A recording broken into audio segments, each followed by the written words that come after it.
car sound. This is the show called Bug and Moss. Beep, beep. Whoa! Good morning, Bug. Good morning, Moss. It is, a secret. It is 1:22 p.m. on the day before the day you're hearing this, because this is not live. This is pre-recorded. This is pre-recorded, so you're going to be hearing this on April 17th. That's But right. Secretly, it's the 16th for us. Secretly 16th. This was the story here on the Bug and Moss Morning Telephone Show. Good morning. Hope you're having a good one. Yeah, I'm going on a trip. Bug's on a trip on her favorite rocket ship, flying through the sky, Little Einsteins. My favorite rocket Ow. ship, my 2013 Ford Taurus. Sorry about that sound just now. I banged my headphones on the microphone. It might be 1 p.m, but I am still really fucking sleepy, dude. I wonder if I'm gonna die. Maybe I'm like dying. Those who were around for last night's stream might recall, or who've been around at all might recall, that Moss has medical anxiety. I think I'm sleepy, and that means I'm probably gonna die. Yeah, in reality, we don't have a good sleep routine. We both have ADHD. Moss is unmedicated, and I just Googled it. I'm gonna die. yeah, and he has access to WebMD, unfortunately. Yeah, I'm reading right here. It says I have turbo death cancer. The main symptoms are tummy hurt a little bit. It says right there. Sleeping not good. Yeah. Tummy hurt a little bit. Sleeping not good. Ingrown toenails sometimes. Yeah, that can be a sign. That's huge. And yeah, I have all 3 of those. So Yeah. I guess my days are numbered. This is my living will. Welcome to it. I'm trying to figure out how to block medical searches at our router level in a way that Moss can't get back into, which is hard. Bug's going to become an expert in DNS just so that she can block stuff from our router. DNS is the one thing I could become an expert in that might stop you, because DNS is so fucking annoying. Yeah, it's always DNS. And it's always good to be here with you, Bug. It's always good to be here with you. Even if I'm dying of sleep. Dying of sleep. Dying of sleep. It is a good day. So we got some voicemails hanging out in the voicemail inbox. There's one in here from Jordan that I would like to get to, but I don't know if you have something that you want to get to first, Bug. I don't. I have a couple of emailed voicemails that we can hit too, but why don't we start with the voicemail box? Okay, this is from Jordan Reed. Bug, Moss, it's Jordan. Hello, how are you? Hello? I'm catching up on your episodes, and the one I just listened to, you were talking about flights. I called in and said, what type of flights would you want? Off the top of my head, well, first of all, I love this question, Ty. Like a flight of food. Or This is how I want to die, is just enjoying a flight of something. Yeah. And then pass away in my sleep. So like what, an airplane? Question, is dim sum technically a flight? I know that like you pick and choose in a flight. Not all flights are created equal, but largely you don't pick. You just choose, you pick the flight you want, and then you don't choose your things. It's a one-pick situation. Huh. Yeah. Dim sum it can be that. I guess if you go with someone who is guiding your dim sum experience, they're going to go, we'll have this and this and this and this. It'll be great in this order. It'll be wonderful. If everyone will allow dim sum to be a flight, I would choose that all the time. I would also like to go up to a sushi master and say, oh yeah, give me what you want. So I think that's also a flight. Wrap anything in anything. Yeah. I would really like to do a flight. I don't drink very often, really at all.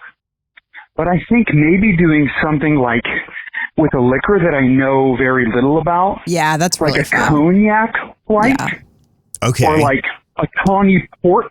Yeah. Or maybe like a wine, but like we're including like an old PP in there, like an old tawny port in there. Yeah. That could be fun. A brandy flight. That's kind of what I'd like. Can you do that? Brooke, I would also like to do meat in general. Yeah. But number one answer, dim sum. If the jury will allow it.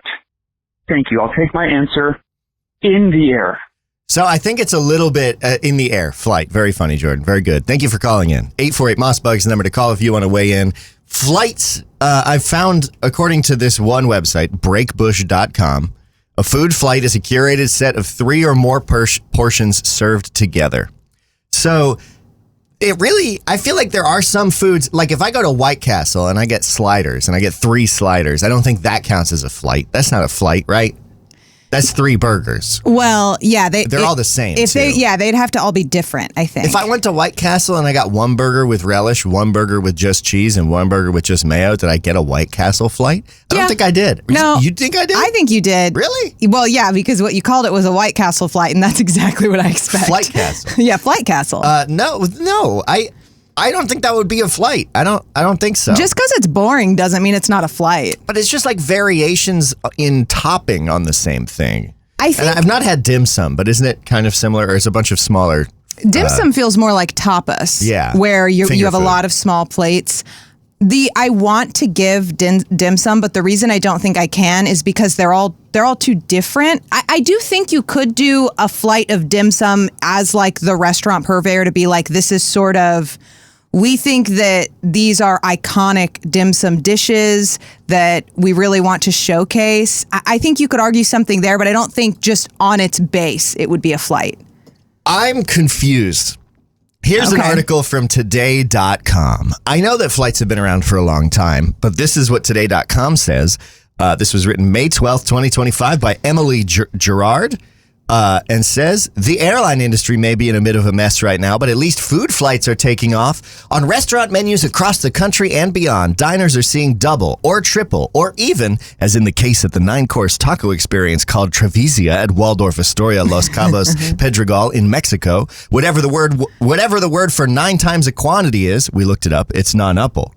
That's a hell of a sentence in the first place. That was one run-on impossible sentence. And that's thanks to the exploding trend of food flights. While beverage flights have long been a draw at breweries and wine bars, the idea of riffing on different presentations of a single ingredient or format is now proving a popular way for chefs to get creative with a favorite dish. In 2024, egg flights went viral, up to 496%, according to Yelp. Percent of what? Virality? What happened today? Today.com. This used to be a website. As home cooks tried out various bits, blah, blah, blah. So this person seems to say or think that flights are like ticking up in popularity and that we're taking flights to like a new level in frequency new and heights, variety. Perhaps. Yeah. I don't know if that's true because I kind of feel like people have been doing flights of things forever. You know what I do? I actually kind of think that's right. And this gets to the core of something. I think Americans have long had a portion problem.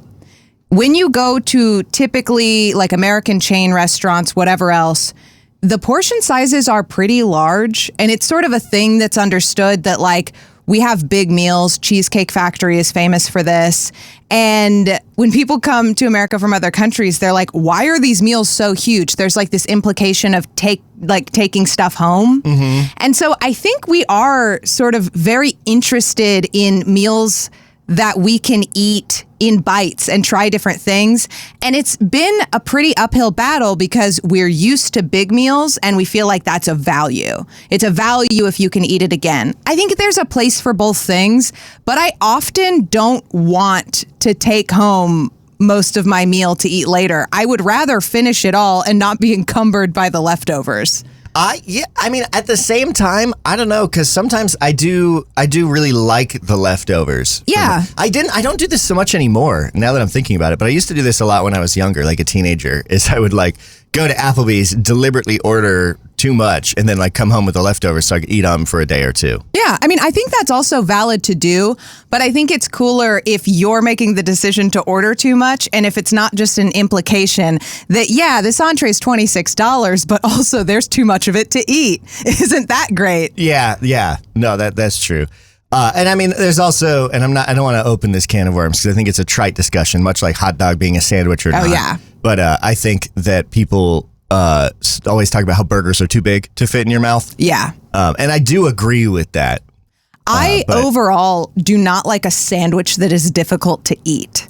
Yeah, I mean, I agree with like portions being kind of weird here. I think there's something very valid in that. Yeah. I'm trying to think of anything else that I would want a flight of because I feel like we didn't. There's so much meat on the potatoes of this question, or there's so much meat in. It's a good question. There's a lot of inventiveness to be had thinking about flights of things that are not just beer or wine? I can say there are two things that I want from a flight, two distinct things that I've realized. One kind of flight I'm very interested in is the very specialty ingredient type flight, where by enjoying the flight, I'm able to taste distinctions that I usually don't have access to. And it is by this restaurant offering this that I'm able to enjoy them. That comes from kind of like the precursor being like flights of alcohol. I don't want a flight, I've realized. Okay. I want a tablespoon of saffron thread. Okay. Because I bet that's like $400. And that's why you want it? Yeah. Well, because like because I was just thinking The saffron challenge. Well, you're saying like, specialty spices or like high-end stuff or whatever. It's like, what can't I get at home? And I was like, well, probably a tablespoon of saffron thread. I bet there's a restaurant out there that's got enough saffron to satisfy this mouth. And that's Mason's ideal flight. Mine isn't that, because I don't think that would taste good. My ideal flight is a tablespoon of these flavorless, I think, threads. Your ideal flight is one bite of an ingredient that is not meant to be consumed in that quantity. I also don't do those taste like anything? I just see them in the grocery store because it's the only spice that comes in a bottle that holds other little bottles of like 2 threads. Well, vanilla's kind of like that too, like vanilla beans. Yeah, but I've seen vanilla beans, like whole beans. I've known people to have a beans vanilla. They like keep it in their sugar or whatever. And like vanilla beans are expensive, but not that crazy. Like saffron thread per mass, I feel like that's got to be the most expensive commodity per mass. I mean, probably, but I don't know if that's a good qualifier for spices, because the idea is that like it's flavorful. What is it? I don't know. I think a plant is my guess. I want you to go ahead and take a guess. What do you think saffron is? I feel like it's the inner little sticks in a flower. You know, like the little stameny bits? I think that you are right, because it is from the flower of Crocus sativus. Oh, yeah. Oh, yeah. Saffron crocus or autumn crocus. It is a flower. It's a very pretty flower. Yeah, you can do those in Stardew Valley. It's a crocus. And you just like strip the little threads off their things. It's vivid crimson. Mm-hmm. And at $5,000 per kilogram or higher, saffron is the world's costliest spice by weight. That makes sense. You're right. World's costliest spice. I don't know if it's the most costly commodity. Yeah, probably not. I don't know what the going rate for like some minerals are or something. But well, by weight, I don't know if minerals would be the direction. Is saffron anything? Have you had it? Yeah, I like saffron. Oh, what's it taste like? Flowers? So on the one hand, it kind of, and this is a weird thing to say, but I feel like it has a sort of, it's more like a tea to me. Okay. You know how like there will be like tannins in tea. It has this like, it's not quite that it tastes floral or quite that it tastes like black tea. Usually it's in rice, but I don't know if I could identify. I think I know what you mean. Is it that like, I'm going to say leathery, but I don't mean leathery. Yeah, that's kind of what I'm getting at. It's that ribbed, rolled edge of a fabric but it's delicate. Yeah. But saffron and rice is great. You have had it because I have cooked things with it in it.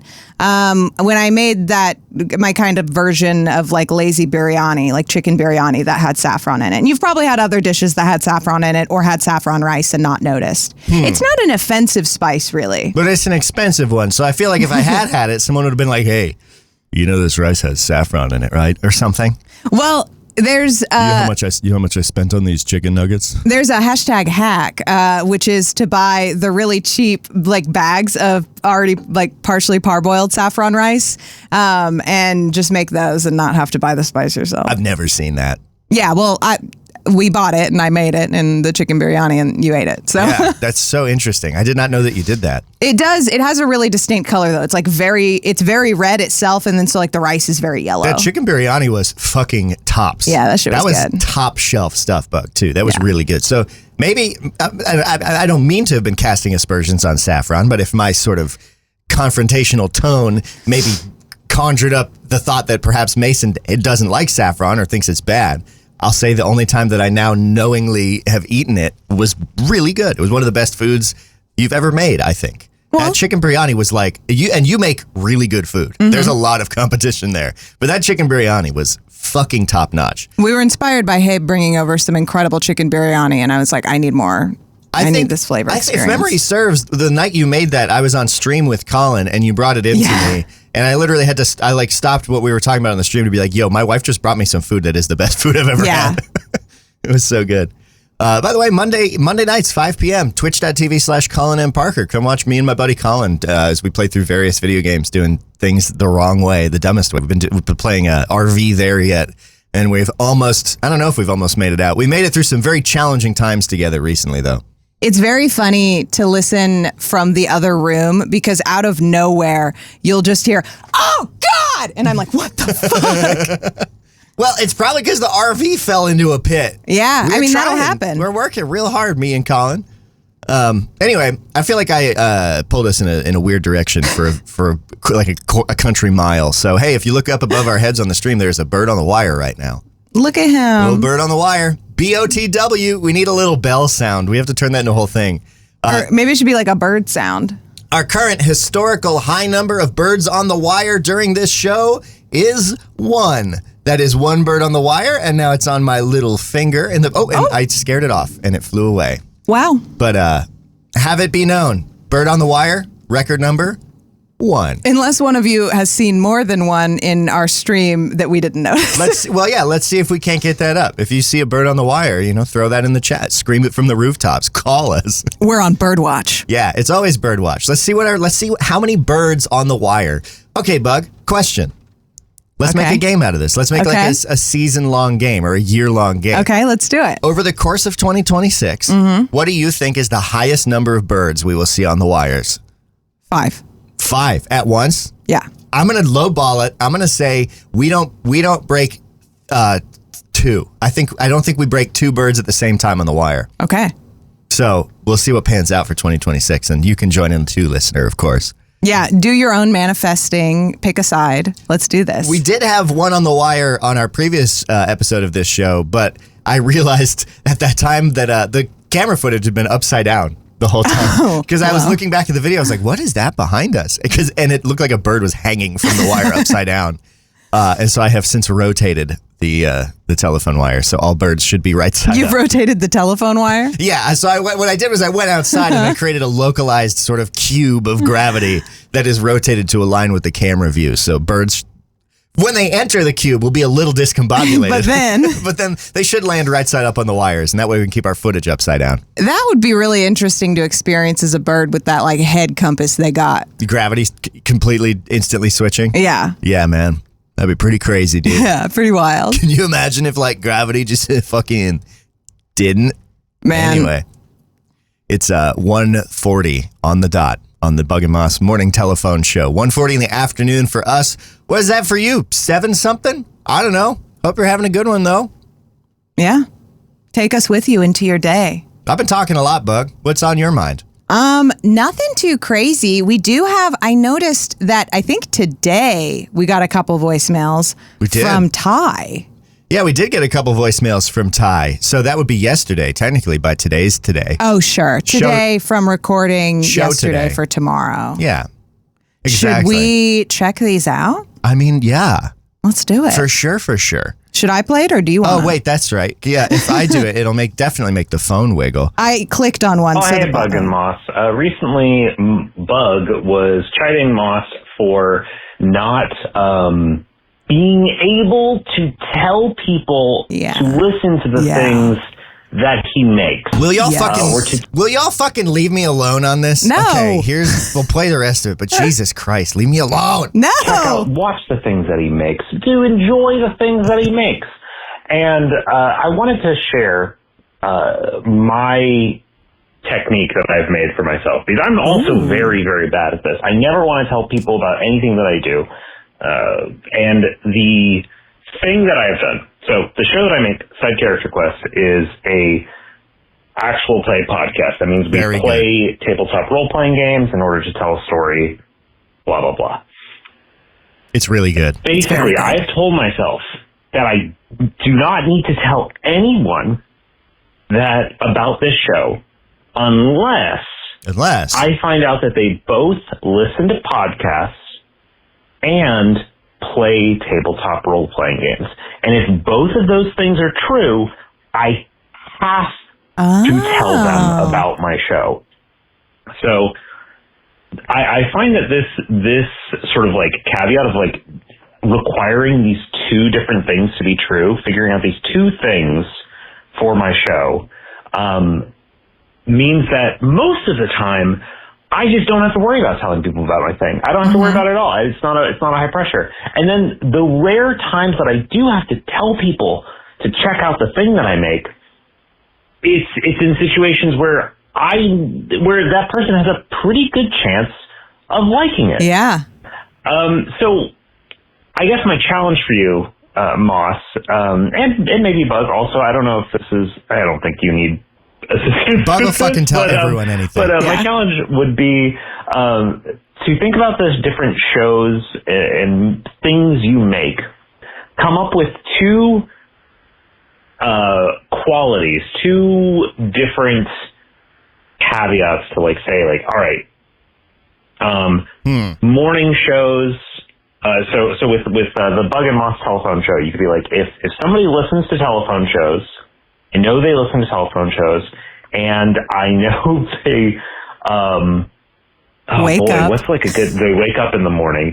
I know that's actually a good thing. They have trouble getting going in the morning. Then I have to tell them about this thing. That means you don't have to worry about it most of the time. Right?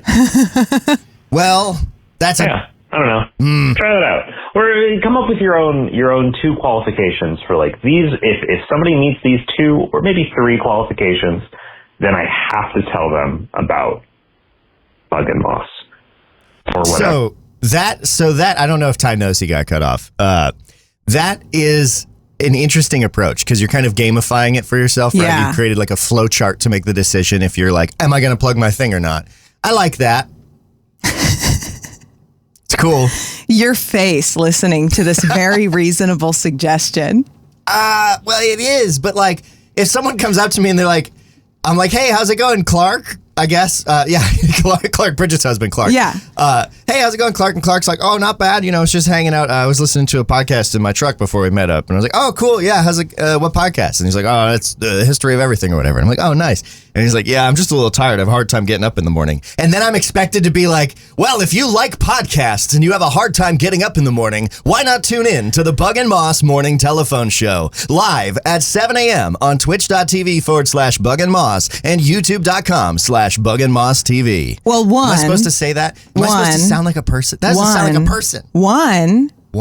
I think that's funny and would be very on brand for you to just hate so much plugging your own stuff that you do it like a cop. That my mouth morphs into a fucking megaphone. Yeah. Well, and two, I don't know, a normal way would be to be like, oh man, that is literally so funny. I have this weird rule for myself to not talk about my own shows unless these literal two qualifications are met. So now I am obligated to tell you that I have a morning show. That's getting so meta. I have this horrible confliction in my personality where I really want people to engage with the things I make, but I don't want anyone who knows me IRL to know that.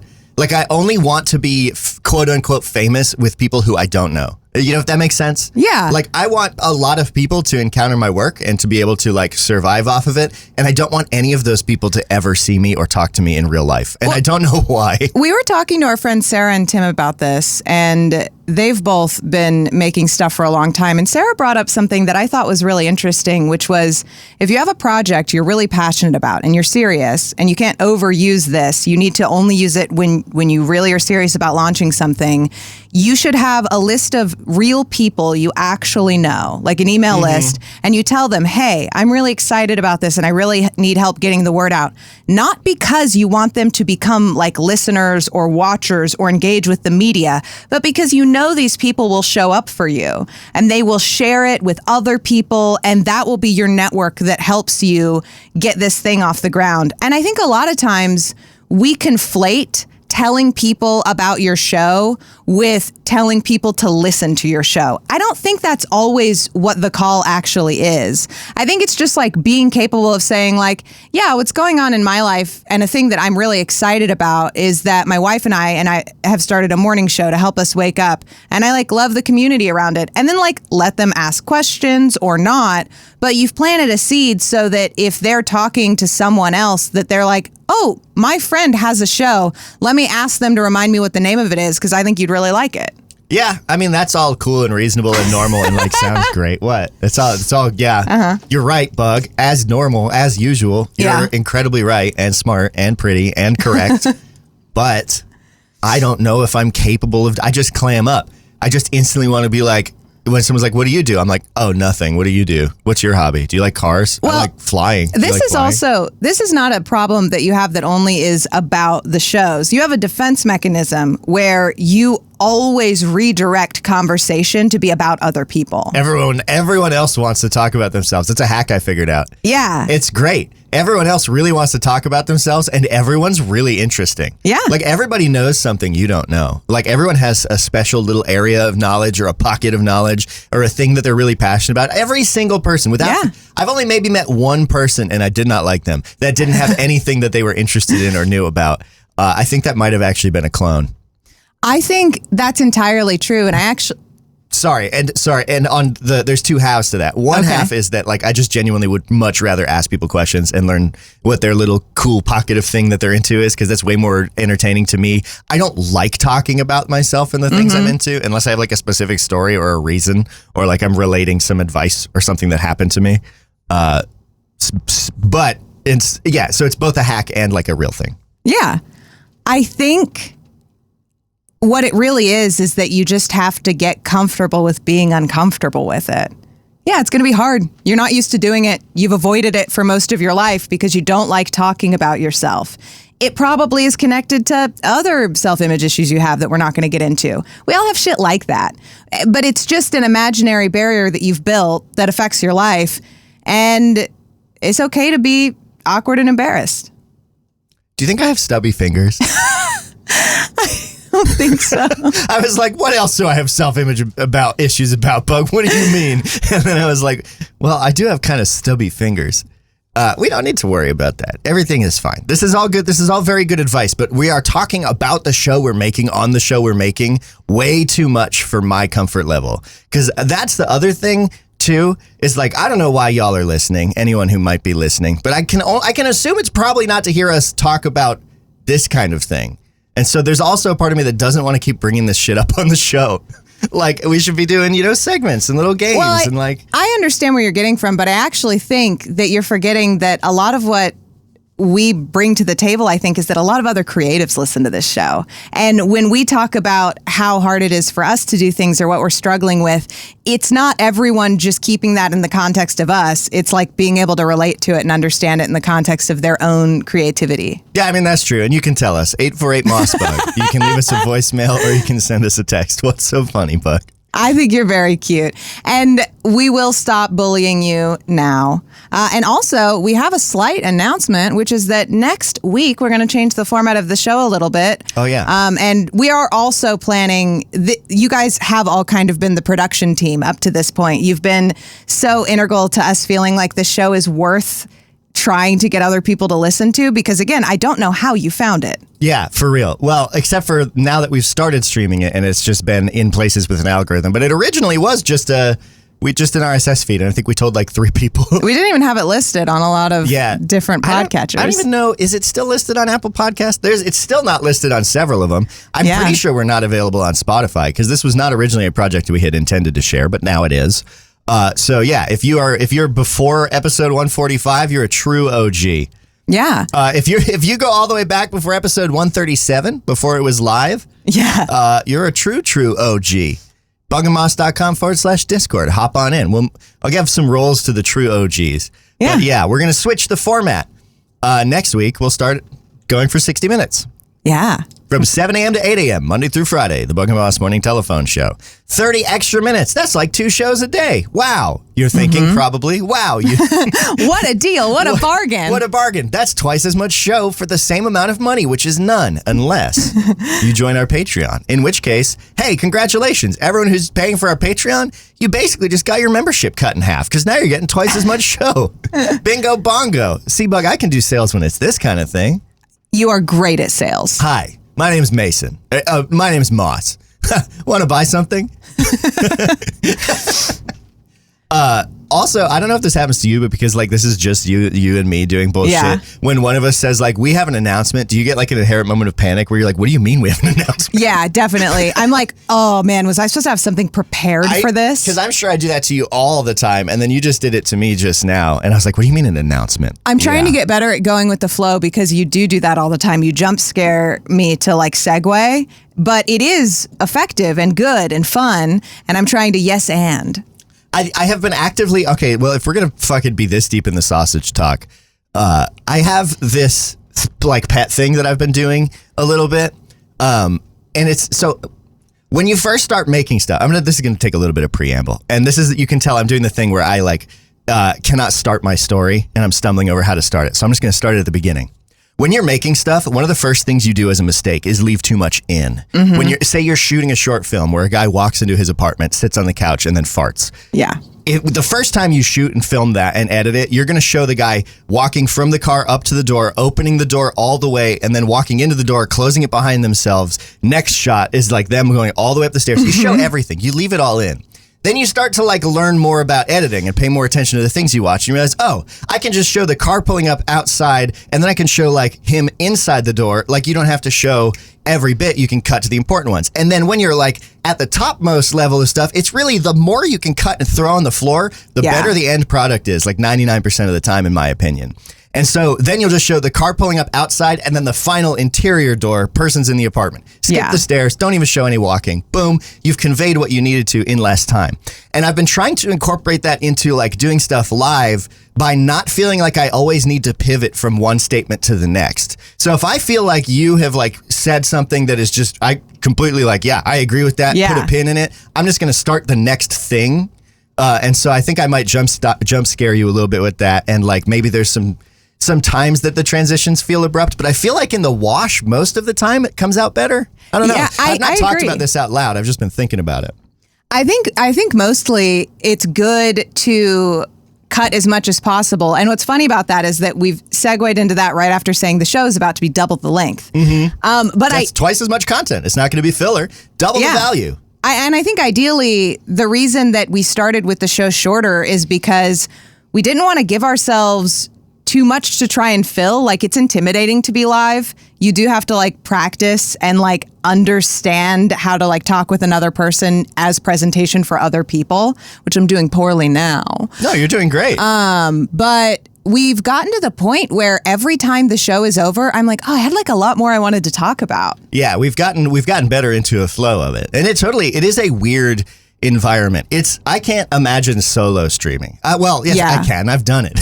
I've done a bunch of solo streams, but it sucks compared to having someone else to talk to. Like it's great that we can banter back and forth. I don't know how this is related to what we were talking about, but you're doing a great job, Bug. Thanks. I often am like, oh God, I can't wait for Bug to save me on this one when I'm talking. That's funny because I obviously feel the same way. I think the reality is that we're all very self-critical and it's important to remember that little voice that tells you like, I need to be self-critical. Other people are great, but I have to keep myself in check.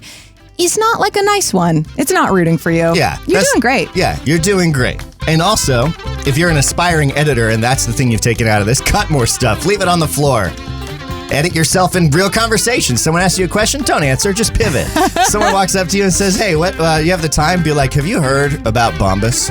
For every pair of socks purchased, they donate a pair. Boom. You're just describing having ADHD. Yeah, basically. So it's like having a conversation. It is 1:56 for us. It's 1:55:52, but you know. For you, who knows what time it is? But we're going to mosey on out of here to steal a line from one of my favorite podcasts, Side Character Quest. I love you, Bug. I love you, Moss.